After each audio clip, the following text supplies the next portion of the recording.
दोस्तों, पहलगाम में 22 अप्रैल को हुए आतंकी हमले के बाद से भारत और पाकिस्तान के बीच तनातनी जारी है। इस बीच भारत सरकार ने फैसला लिया है कि कल पूरे देश भर में मॉक ड्रिल की जाएगी। तो चलिए आज के वीडियो में हम आपको ये समझाने की कोशिश करते हैं कि आखिर इस मॉक ड्रिल का क्या मकसद है, क्या वाकई युद्ध होने वाला है और बिहार के किन किन ज़िलों में ये मॉक ड्रिल की जाएगी और कौन कौन से वो जगह हैं जहां पर बिहार में काफ़ी अलर्ट रखा जाएगा। तो चलिए ये हम आपको आज के वीडियो में समझाने की कोशिश करते हैं और आखिर ये सिविल डिफेंस डिस्ट्रिक्ट के क्या मायने हैं इसे भी हम आपको इस वीडियो में समझाने की कोशिश करते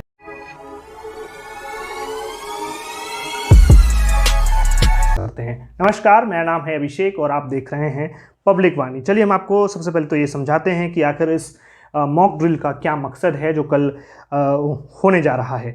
एयर रेड वार्निंग सिस्टम के दौरान अलर्टनेस चेक करना, यानी कि सायरन बजा करके पूरी तरह से किस तरह का कनेक्शन है और लोग किस तरह से अलर्ट रहते हैं, मतलब लोगों को अलर्ट करना, बताना कि आखिर सायरन में जब सायरन बजे तो क्या करना है। इंडियन एयरफोर्स के साथ हॉटलाइन और रेडियो कम्युनिकेशन को जोड़ना भी एक मकसद है। मेन और सहयोगी कंट्रोल रूम की वर्किंग सही है या नहीं, ये भी सुनिश्चित करना कल जो मॉक ड्रिल हो रही है उसका एक मकसद है। हमले की स्थिति में लोगों को कैसे सुरक्षित निकालना है और उसका कैसे एग्जीक्यूशन कराना है, ये एक जो है ये भी इसका एक मकसद है। हमले की स्थिति में आम लोग और छात्रों को अपनी रक्षा कैसी करनी है। ब्लैकआउट, जब ब्लैकआउट हो जाए, जब बिजली पूरी तरह से कट जाए तो उस दौरान किस तरीके से जो है अपना बचाव करना है, ये सब जो है बताना है। उसके अलावा महत्वपूर्ण संस्थानों और बड़े जो प्लांट्स हैं उसे कैसे छिपाना है, इसका भी एक मकसद है। सिविल डिफेंस सिस्टम एक्टिवेट करना है और इमरजेंसी में आम नागरिकों की मदद करने वाली team, fire fighters, rescue operation का जो है वो मैनेजमेंट जो है सभी को सिखाना है और इस तरह से ये करना। उसके अलावा जो हमले के जो संभावित स्थान है उसे कैसे खाली कराना है, उससे कैसे बचाना है, इस तरह की जो है वो रिहर्सल की जाएगी। दुश्मन के विमानों से बचाव के लिए संयंत्रों को ढकने और छुपाने की ट्रेनिंग जो है वो जो बताई जाएगी। इसके अलावा जो कल मॉक ड्रिल होंगे उनमें किन 5 बातों पर जोर दिया जाएगा, हम इसे भी आपको समझाते हैं कि हवाई हमले की चेतावनी देने वाले सायरन को जो है वो बजाया जाएगा। हमले के समय नागरिकों को खुद की सुरक्षा के लिए ट्रेनिंग जो है दिया जाएगा। मॉक ड्रिल के दौरान ब्लैकआउट है वो लगभग 10 मिनट तक जो है ब्लैकआउट किया जाएगा। महत्वपूर्ण कारखानों और ठिकानों को हमको कैसे हमले के वक्त छिपाना, जैसे कि मैंने आपको पहले भी बताया, वो बताना है। लोगों से जगह खाली कराने और उन्हें सेफ प्लेस तक पहुँचाने की ट्रेनिंग दी जाएगी। मॉक ड्रिल के दौरान दरअसल क्या होगा इसे भी थोड़ा और अच्छे से समझते हैं। कल जो है शाम 6:58 से 7 बजे के दौरान जो है ये जो सायरन की आवाज़ जो है वो आपको सुनाई देगी। इसके अलावा फायर ब्रिगेड और थानों की गाड़ियों से भी जो है सायरन बजाया जाएगा। शाम 7 बजे से 7:10 तक जो है ब्लैकआउट किया जाएगा, बिजली काट दी जाएगी।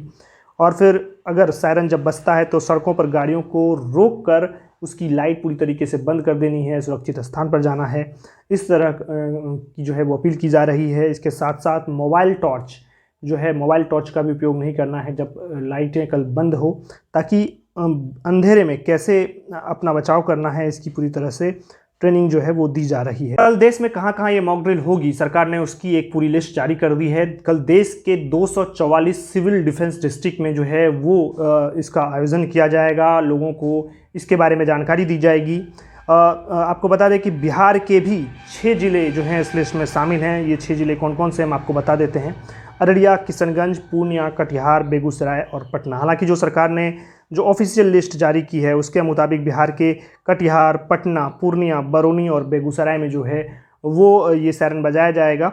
हालांकि इसमें अररिया और किशनगंज का नाम शामिल नहीं है और हो सकता है कि लेकिन अररिया और किशनगंज में भी, जैसे दैनिक भास्कर और दूसरी मीडिया स्रोतों से जो जानकारी प्राप्त हो रही है उसमें अररिया और किशनगंज का नाम भी जो है वो सामने आ रहा है कि इन ज़िलों में भी मॉक ड्रिल होगी। और आपको बता दें कि ये सिविल डिफेंस डिस्ट्रिक्ट्स में ही होंगे। सिविल डिफेंस डिस्ट्रिक्ट जो है वो आम डिस्ट्रिक्ट से अलग होते हैं। ये ऐसे डिस्ट्रिक्ट होते हैं जहाँ जो किसी भी तरीके से संवेदनशील है सुरक्षा के दृष्टिकोण से, जहाँ दुश्मन हमले कर सकता है, वैसे ज़िलों को इस कैटेगरी में रखा गया है। और सरकार इन्हीं ज़िलों में जो है ये मॉक ड्रिल की पूरी तैयारी कर रही है। यही मॉक ड्रिल होना है ताकि लोगों को जागरूक बनाया जा सके कि किसी भी परिस्थिति में अगर दुश्मन किसी भी तरीके से उन ज़िलों पर या वहाँ पर किसी भी तरह का कोई अटैक करता है या करने की स्थिति में पहुंचता है तो वहाँ कैसे खुद को बचाना है, वहाँ सरकार की तरफ से या हमारे एयरफोर्स की तरफ से पहले ही हम लोगों को सूचित किया जाएगा कि सायरन बजाया जाएगा, जिससे ये हम लोगों को महसूस हो जाएगा कि वहाँ खतरा है और लोग फिर जो है उस तरीके से, जिस तरीके से लोगों को बताया जा रहा है कल मॉक ड्रिल में, जिस तरह से लोगों को बताया जाएगा उस तरह से सुरक्षित स्थानों तक पहुंचना है, लाइटें बंद कर लेनी है ताकि दुश्मनों को ये पता ना चल सके कि कहाँ कौन से हमले करने वाले जो स्थान है, जो या मुख्य स्थान है, वहाँ पर हमले किए जा सकते हैं। बिहार में कुछ जगह हैं जहाँ जिसे कि जो है अलर्ट मोड पर रखा गया है, हम आपको उसके बारे में भी बता देते हैं।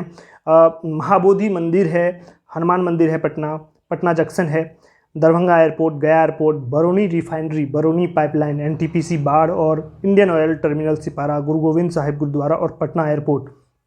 बिहार की इन जगहों पर जो है हाई अलर्ट रखने का निर्देश दिया गया है। यहाँ पर चौकसी और सुरक्षा भी जो है पहले से जो है वो बढ़ाई जाएगी और मॉक ड्रिल में भी इन जगहों पर विशेष ध्यान दिया जाएगा। बाकी क्या भारत और पाकिस्तान के बीच युद्ध होने वाला है, क्या होगा आगे, इसके बारे में फ़िलहाल कहना मुश्किल है, क्योंकि क्या होगा ये तो हमारी जो सेना है, हमारी जो सरकार है वो ही तय करेगी। लेकिन बहुत सारे लोगों का मानना है कि शायद युद्ध ना हो, लेकिन सरकार जो है वो तैयारी कर रही है, क्योंकि पहलगाम में जिस तरीके से आतंकी हमला हुआ, जिस तरह से निर्दोष लोगों की वहाँ जाने गई है, तो भारत सरकार जो है पाकिस्तान को ज़रूर सबक सिखाएगी। और जब उनके आतंकी ठिकानों पर जब भारत कोई ना कोई जब एक्शन लेगा तो हो सकता है कि पाकिस्तान उसका कोई जवाब दे और ऐसी स्थिति में जो है दोनों देशों के बीच जो है युद्ध जैसी स्थिति उत्पन्न हो सकती है। इसलिए भारत सरकार पहले से ही पूरी तैयारी कर रही है। आप क्या सोचते हैं इस पूरे मसले पर? अपनी राय कमेंट बॉक्स में ज़रूर रखिए। वीडियो को लाइक कीजिए और हमारे चैनल को सब्सक्राइब कीजिए। आपका बहुत बहुत धन्यवाद।